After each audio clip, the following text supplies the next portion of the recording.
Hello, everyone. It's Ramonica, and today is day number 6, and we are talking with a lender for June Home Ownership Month. We're here with my good friend Art Aguilar with Union Home Mortgage. Say hello, Art. Hey guys, how's everyone doing today? I'm going to ask Art a few questions that are common questions that I get from home buyers all the time. My first question for you, Art, had a guy call me yesterday. As a matter of fact, he makes between 70 and 80,000 per year. He has a 580 credit score. He was looking for a mortgage between 220 and 230. What's your advice for that fella? So for him, I would probably suggest let's try to get your credit score up a little bit higher than 580. Yes, lenders out there that are doing that low of a credit score, but you still have to meet the guidelines for Fannie and Freddie Mac in order to be pre-qualified. So the first step would be, of course, contact your lender. He's making decent income, and he also is, his price range is probably in line with what he would probably qualify for. So, of course, the first step, contact your lender. Let's check out your credit, see why it's a 580, and see what we need to do to get it up, because, of course, the higher your credit score, the better the interest rate that you're going to get for your mortgage, the lower your payment's going to be as well. Absolutely. Art, I have another question. Now, I get this question all the time.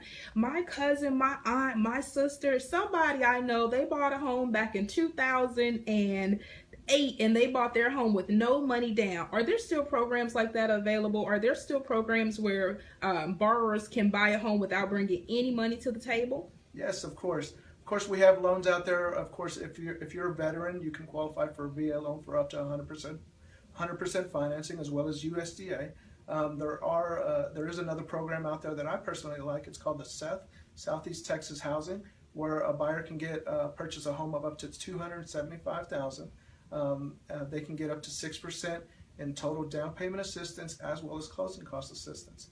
So let's say on a home of $200,000. They can get $12,000 for their down payment and their closing costs, which is a great product for customers out there.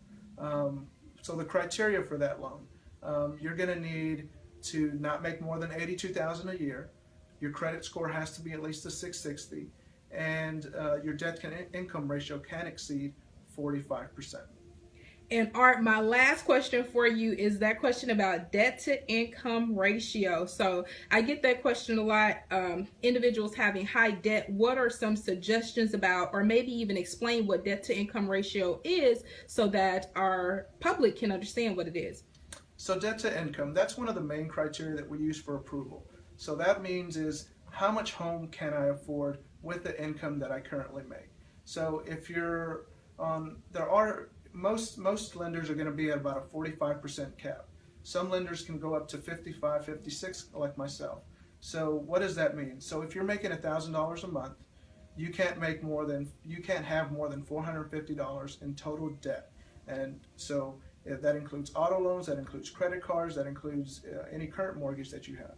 So if you're looking to qualify for a mortgage, try to keep your debt minimal as possible, so that your debt to income isn't more than 45% of what you're making. So if you're making $5,000 a month, that's $60K a year. You're going to be 450, which is that 45% on 1,000, 450 times 5. So just do that, or contact your lender. Let your lender do all the scenarios for you. Let them take all that legwork out of you, so that you're not trying to struggle. Hey, can I qualify? Hey, can I not? Am I ready to do this? Talk to a professional. Let us help you, guide you in the right direction to home ownership. All right. Thank you so much, Art. We appreciate your feedback. Thanks for having me on. Look forward to speaking to anybody. And make sure you like the video, hit like on that button, or share this video with your friends. Get in touch with myself or Ramonica.